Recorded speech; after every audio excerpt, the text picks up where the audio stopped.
이제 하나님께서 우리에게 주시는 말씀 보겠습니다. 누가복음 2장 3절에서 7절 말씀 보겠습니다. 누가복음 2장 3절에서 7절 말씀입니다. 제가 말씀 읽도록 하겠습니다.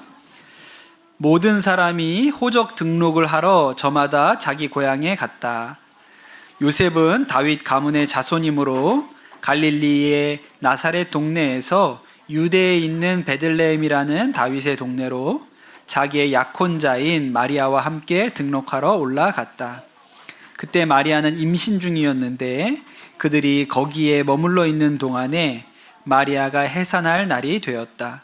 마리아가 첫 아들을 낳아서 포대기에 싸서 구유에 눕혀 두었다.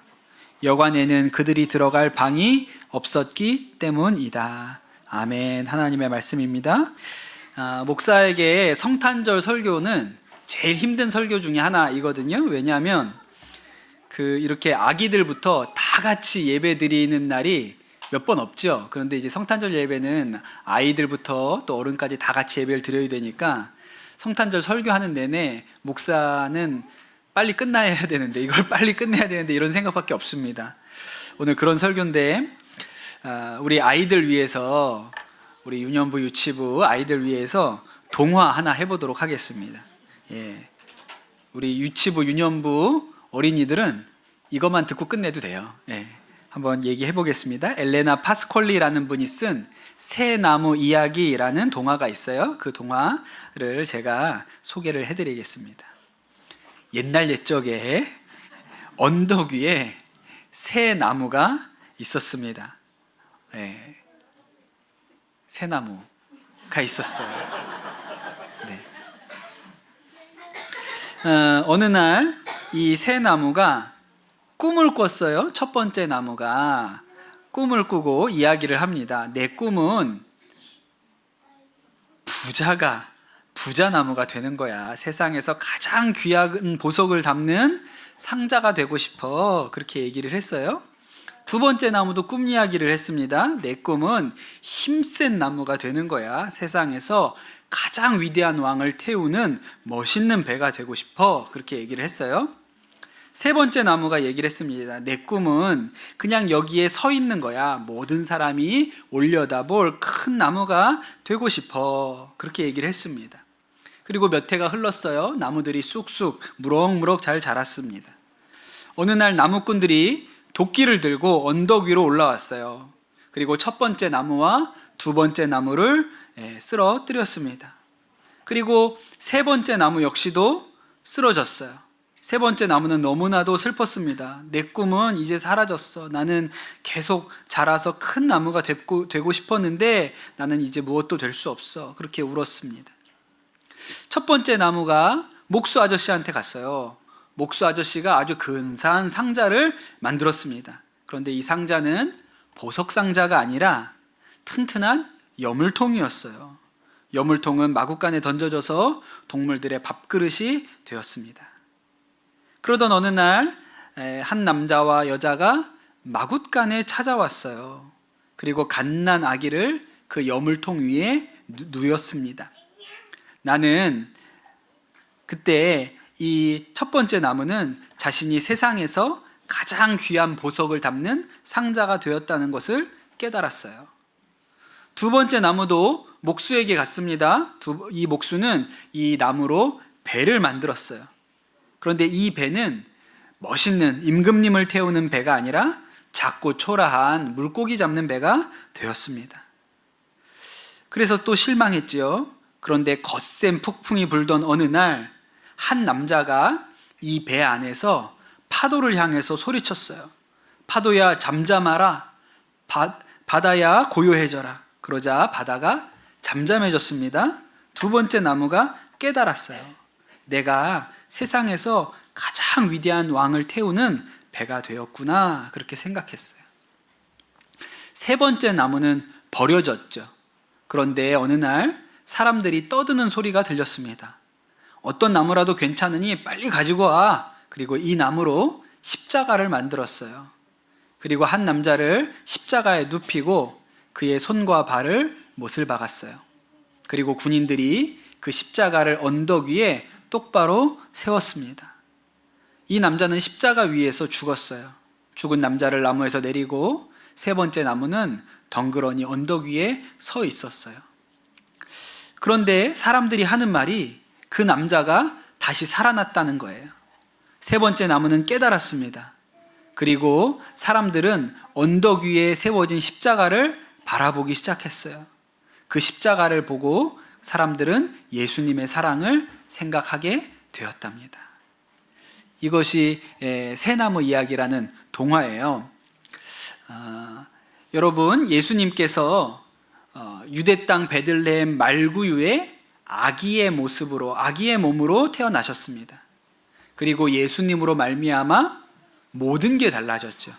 새 나무의 인생만 달라진 게 아니고 예수님을 나의 구원자로 받아들이는 모든 사람이 영원한 생명을 얻게 되었습니다. 근데 여러분 한번 가만히 생각을 해보세요. 창조주이신 하나님이 인간이 되어서, 그것도 아기가 되어서 이 땅에 오셨는데 그가 태어난 곳이 반듯한 집도 아니고 마구간이었어요. 보통 사람도 마구간에서 태어나지 않습니다. 여러분, 마구간이 상상이 되십니까? 흔히 우리는 마구간에 대한 환상을 가지고 있어요. 우리가 영화나 드라마나 또 크리스마스 카드를 통해서 마구간을 봤기 때문에 이런 장면을 상상하죠. 하늘에 별이 떠 있고 그 별에서 빛이 한 줄기 떨어져서 정확하게 말구유를 비춥니다.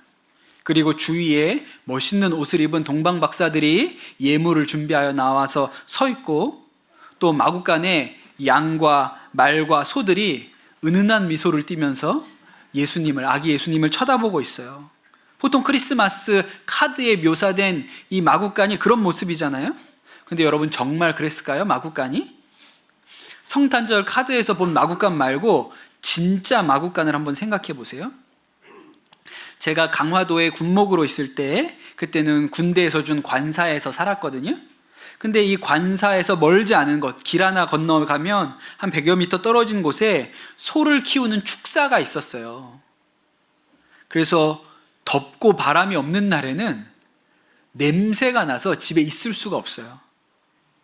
자다가 새벽에 번뜩 일어납니다. 왜 일어나는지 아세요? 냄새 때문에 일어나요. 자다가도 냄새 때문에 사람이 일어날 수 있다니까요. 여러분, 누가 발명가가 계시면 알람시계 한번 만들어 보세요. 냄새 나는 알람시계. 냄새 때문에 일어날 수 있게. 요새 전원주택, 나이가 들어서 노후에 전원주택에서 귀농하고 살아야겠다 이런 분들 많잖아요. 그런데 전원주택을 짓거나 사실 때 집만 보면 안 된다 그러죠. 집이 깨끗한지 좋은지만 보면 안 되고 동네를 둘러봐야 됩니다. 주변에 축사가, 우사가 있는지 없는지 이런 거 봐야 된다고 해요. 왜냐하면 냄새가 어마어마하니까 그렇죠. 그런데 여러분, 예수님이 태어나신 마구간은 최첨단 친환경 시설로 냄새 없는 마구간이었을까요? 그렇지 않단 말이에요. 그 더러운 곳에 말과 소의 그 여물을 놓아두던 그 말구유에 인류를 구원하시고 우리에게 영생을 주신 예수님이 오셨습니다. 그 더러운 말구유에 보석이 담긴 거예요. 정말 이상하고 이상한 일이죠. 옛날에 우리나라의 아주 유명한 목사님 중에 길선주 목사님이라는 분이 계셨어요. 이 길선주 목사님이 1907년에 우리나라에 있었던 대부흥의 도화선이 되었던, 출발점이 되었던 그런 분이세요. 이분이 그 대부흥이 일어났던 장대현 교회에서 하신 유명한 설교가 있는데 제목이 이상한 귀빈과 괴이한 주인이라는 설교를 하셨습니다. 우리에게 찾아오신 예수님이 이상한 귀빈이라는 거예요. 왜 이상한 귀빈이냐면 존귀하신 분이 이 비천하고 누추한 땅에 오셨으니까 이상한 귀빈이고, 귀중한 몸인데도 밖에 오셔서 오랫동안 기다리시니까 귀빈이고, 전능하신 분이 간절하게 두드리고 계시니 그분이 이상한 귀빈이라 그랬어요. 그런데 귀빈만 계신 게 아니라 그 집 주인은 괴이한 주인입니다. 아주 괴상망측한 주인이에요. 왜냐하면 이 사랑 많은 귀빈을 환영하지 않으니까 괴상한, 괴이한 주인이고, 그 간절한 음성을 듣지 않으니까 괴이한 주인이고, 굳게 닫은 방문을 열지 않으니까 괴이한 주인이라고 그렇게 얘기했습니다. 이 설교를 끝내면서 길선주 목사님이 뭐라고 얘기하셨냐면, 문을 열라. 문을 열라. 여러분 마음의 문을 열고 귀빈이신 예수님을 받아들이라. 이렇게 이야기를 하셨다고 하지요. 사랑하는 성도 여러분, 여러분은 마음의 문을 여셨습니까? 귀인이 되신, 귀빈이 되신 예수님이 여러분 안에 오셨나요? 사도 바울은 자신 안에 오신, 사도 바울의 마음 안에 오신 예수님에 대해서 이렇게 설명합니다. 고린도후서 4장 7절에 우리는 이 보물을 질그릇에 간직하고 있습니다. 이렇게 얘기해요. 바울은 예수님이 보물이라는 것을 깨달았어요. 그 예수님 안에 영원한 생명이 있습니다. 그런데 그 보물을 어디에 담았어요? 질그릇에 담았다는 거예요. 보물을 아름다운 보물 상자에 금고에 잘 모셔둔 게 아니라 질그릇, 진흙으로 만든 그릇에 담았다 그랬어요. 보물이신 아기 예수님이 말구 위에 누우셨는데 우리에게 오신 예수님은 그 귀한 보물이신데 질그릇에 담겨 계세요. 여러분, 질그릇이 뭡니까? 우리가 요새 음료수 많이 사 먹죠. 커피도 많이 드시고, 그래서 일회용 컵을 많이 사용해요. 그래서 따뜻한 음료수는 종이로 된 일회용 컵을 사용하고, 또 차가운 음료수는 플라스틱으로 된 일회용 일회용 플라스틱 컵을 쓰잖아요. 제가 20년 전에 태국에 여행을 갔는데 태국 사람들은 날씨가 더워서 그런지 그렇게 음료수를 많이 먹더라고요. 그리고 길거리에 과일이 많으니까 그 과일을 갈아서 파는 이런 주스 가게들이 길거리에 많이 있었어요. 그런데 그 길거리에서 사 먹는 과일 주스를 어디에다 담아줬는지 아세요? 우리로 치면 우산 담는 봉지 있죠? 길쭉한 봉지. 그런 봉지에다가 주스를 담아서 줬어요. 그래서 그 봉지를 손에다 이렇게 들고 거기에다가 빨대를 끼워가지고 먹으면서 우리가 이렇게 다녔거든요. 그게 일회용 컵이 봉지였어요. 그런데 제가 똑같은 시기에 인도에 갔습니다. 인도의 사람들은 홍차를 좋아합니다. 근데 그냥 홍차가 아니고 홍차에다가 우유를 넣고 설탕을 많이 넣어가지고 달달하게 끓여 먹는 짜이라고 하는 그 홍차를 굉장히 좋아하거든요. 어딜 가나 먹을 수 있어요. 그런데 여러분, 그 홍차도, 그 짜이도 일회용 컵에다가 줬는데 인도에서 일회용 컵은 봉지로 만들지 않고 진흙으로 만들었어요. 흙으로. 이런 컵이었어요. 우리가 보면 여러 번 쓸 것 같죠? 근데 여러 번 안 쓰고 한 번 쓰고 버립니다. 왜냐하면 원체 인건비가 낮기 때문에 그냥 하루에 수백 개씩 빚어가지고 굽고 한 번 쓰고 버려요. 그래서 이 흙으로 만든 잔을 다 먹으면 어떻게 할까요? 땅바닥에 던집니다. 그리고 밟아요. 그러면 깨뜨려지면 다시 그냥 흙으로 돌아가는 거예요. 이게 친환경 일회용 컵입니다. 한 번 쓰고 버리는 거예요. 근데 여러분, 이게 질그릇이에요. 이것이 질그릇. 바울은 자신을 질그릇이라고 했습니다. 나는 보잘것없는 사람이라는 의미죠. 그런데 여러분, 이 보잘것없는 사람에게 보석이신 예수님이 찾아오셨어요. 그래서 우리는 보석을 질그릇 안에 담았습니다. 아까 새나무 이야기에서 새 나무가 다 자신의 처지를 비관하고 실망했습니다. 왜 나는 보석함이 되지 못하고 여물통이 되었을까? 왜 나는 큰 배가 되지 못하고 그냥 이렇게 초라한 고깃배가 되었을까? 왜 나는 더 크게 자라고 싶었는데 그냥 이렇게 베어져서 버려졌을까? 다들 자신의 인생에 대해서 실망하고 한탄했습니다. 여러분, 우리가 왜 낙심합니까? 우리가 왜 실망합니까? 우리의 마음이 왜 슬퍼집니까? 그릇 때문에 그래요. 그릇 때문에. 우리 청소년들이 왜 실망하고 좌절합니까? 거울을 보니까 내 외모가 별로인 것 같아. 나는 키도 작고 얼굴도 별로야. 안 예쁜 것 같아요. 뚱뚱하고 학교 가도 인기가 없어요. 근데 여러분, 이게 그릇이에요. 이게 그릇이에요. 기말고사 보고 엄마한테 전화합니다. 엄마, 나 죽고 싶어. 성적 나왔는데 내가 열심히 했는데 내가 원했던 그 성적이 아니야. 나 죽고 싶어. 원하는 대학교 가지 못하면 낙심하고 슬퍼합니다. 근데 여러분, 그게 그릇이에요. 그거 그릇이에요. 요새 청년 세대가 희망을 잃었다고 하잖아요. 누구는 금수저 물고 태어나고 누구는 흙수저라고 그렇게 얘기를 합니다. 나는 아무리 노력하고 열심히 해도 머리가 나빠서 재능이 부족해서 부모 잘못 만나서 안 된다고 얘기합니다. 결국 자신이 질그릇이라고 생각해서 낙심해요. 반대로 내 그릇이 질그릇보다 조금 난 것 같아. 스테인레스쯤 되는 것 같아. 그러면 마치 자기가 대단한 사람이 된 것처럼 또 우쭐해합니다. 그게 사람이 하는 일이에요. 왜냐하면 모든 관심이 그릇에 쏠려 있기 때문에 그렇죠. 신앙생활 하면서도 마찬가지 일이 우리에게 일어나죠. 왜 나는 안 될까? 왜 나는 안 변할까? 잠깐 동안 예배드릴 동안에는 감동이 왔는데 금방 사라져버리고 말아요. 왜 나는 죄를 이길 수가 없을까?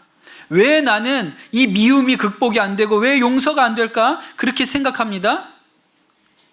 그런데 왜 그릇만 보고 있습니까? 질그릇 안에 담긴 보석을 봐야죠. 그 그릇 안에 예수님이 계세요. 여러분, 그 그릇은 그냥 한 번 쓰고 밟아버려도 아깝지 않은 그릇입니다. 그런데 여러분, 그 그릇 안에 보석이신 예수님이 있어요. 그러면 보석을 봐야지 왜 그릇을 봅니까? 아기 예수님이 구유에 누워 계시잖아요. 그런데 동방 박사들이 와가지고 그 아기 예수님이 누워 계신 구유를 보면서, 야, 참 그 구유 잘 만들었네. 너무 멋있네. 아이고, 또 어떻게 이렇게 깨끗하게 씻어놨어? 야, 이거 좋은 나무 썼네. 야, 세상에 요새 마호가니 나무로 구유를 만드는 사람도 있구나. 이러고 있다고 생각을 해보세요. 얼마나 바보 같은 일입니까? 마구간하고 말구유를 보고 그거 칭찬하고 그것 때문에 울고 웃고 있다고 생각을 해보세요. 그걸 왜 보고 있어요? 예수님이 누워 계신데. 예수님을 봐야죠. 그 구유에 누이신 예수님을 봐야지 왜 말구유의 재질을 탓하고 있습니까? 사도 바울이 자신에 대하여 나는 질그릇이라 그랬습니다. 그런데 사실 여러분, 바울은 자랑할 게 많은 사람이에요. 스테인리스, 뭐 조금 더 보태면 은그릇 좀 되는 사람이란 말이에요. 빌립보서 3장에 바울이 이렇게 얘기합니다. 나는 육신에도 신뢰를 둘만 합니다. 다른 어떤 사람이 육신에 신뢰를 둘만한 것이 있다고 생각하면 나는 더욱 그렇습니다. 나는 난지 8해 만에 할례받았고 이스라엘 민족 가운데 베냐민 집하고 히브리 사람 중에서도 히브리 사람이요, 율법으로는 바리새파 사람이요, 열성으로는 교회를 박해한 사람이요, 율법의 의로는 흠잡을 데가 없는 사람이 바로 납니다. 이렇게 얘기해요. 그게 바울의 그릇이거든요. 세상에서 볼 때는 꽤 쓸만한 그릇처럼 보인단 말이에요. 그런데 바울이 그 그릇에 대하여, 자신의 그릇에 대하여 뭐라고 얘기합니까? 그거 질그릇이라고. 그냥 한 번 쓰고 땅에 버려서 밟아버려도 아깝지 않은 그릇이라고 이야기를 합니다. 왜 그랬을까요? 아니, 지금 보물이 담겨 있는데 그릇 자랑하게 생겼냐고요. 보물을 그릇 안에 담아놨는데 그릇 자랑하면 바보 아닙니까? 보물 자랑해야지. 그래서 바울이 이렇게 얘기합니다. 나는 내게 이루었던 것은 무엇이든지 그리스도 때문에 해로운 것으로 여기게 되었습니다. 그뿐 아니라 내 주 예수 그리스도를 아는 지식이 가장 고귀함으로 나는 그 밖의 모든 것을 해로 여깁니다. 배설물처럼 여깁니다. 오물처럼 여깁니다. 그랬어요. 그러니까 바울은 그릇 자랑하지 않아요. 왜? 보물을 담고 있는 사람이 누가 그릇을 자랑합니까? 보물을 자랑하지요. 그래서 우리는 이 보물을 질그릇에 간직하고 있습니다. 그렇게 이야기하고 나서 바울이 이렇게 또 얘기하죠. 이 엄청난 능력은 하나님에게서 나는 것이지 우리에게서 나는 것이 아닙니다. 우리는 사방으로 죄어들어도 움츠러들지 않고 답답한 일을 당해도 낙심하지 않으며 박해를 당해도 버림받지 않으며 거꾸로 뜨림을 당해도 망하지 않습니다. 여러분, 보석을 가지고 있는 사람이 왜 그릇 때문에 낙심합니까? 보석을 봐야지 왜 낡은 그릇을 봐요? 바울이 또 이렇게 얘기합니다. 그러므로 우리는 낙심하지 않습니다. 우리의 겉사람은 낡아지지만 속사람은 날로 새로워집니다. 그렇게 얘기하죠. 사랑하는 성도 여러분, 2000년 전 그 귀한 예수님께서 유대 땅 베들레헴에 그 냄새나는 마굿간에 말구유에 오셨습니다. 여러분, 우리가 마굿간에 관심이 있습니까? 말구유에 관심이 있습니까? 다 관심 없죠. 우리는 예수님께 관심이 있어요. 아기 예수님께 관심이 있어요. 여러분, 질그릇과 같은 우리에게 보물이신 예수님이 오셨습니다. 보물이 우리에게 있는데 왜 우리가 이 그릇 때문에 울고 웃고 좋았다가 슬퍼하고 좌절하고 낙심합니까? 그럴 이유가 없죠. 여러분, 질그릇에 오신 예수님, 우리의 보물이 되신 예수님을 바라보는 믿음의 눈이 열리는 그런 성탄절이 되기를 축복합니다. 우리가 우리 안에 오신 예수님이 보물이라는 것을 알면 그릇 때문에 낙심하지 않습니다. 그릇 때문에 좌절하지 않습니다. 오직 우리 안에 오신 보물 되신 예수 그리스도만 자랑하게 되는 것이죠. 여러분, 그런 은혜가, 그런 믿음의 눈이 우리 모든 성도들에게 임하시기를 예수님의 이름으로 축복합니다. 우리 같이 기도하겠습니다. 주님, 이 성탄절에 우리의 믿음의 눈이 열리게 하여 주시옵소서. 우리가 그릇 때문에 울고 웃고 좌절하고 낙심하고 이렇게 인생 살지 아니하고 그 그릇에 담긴 예수 그리스도만 자랑하는, 그리하여 낙심이 없는 그런 인생을 살도록 우리를 축복하여 주시옵소서. 이 시간 우리 합심해서 기도하겠습니다.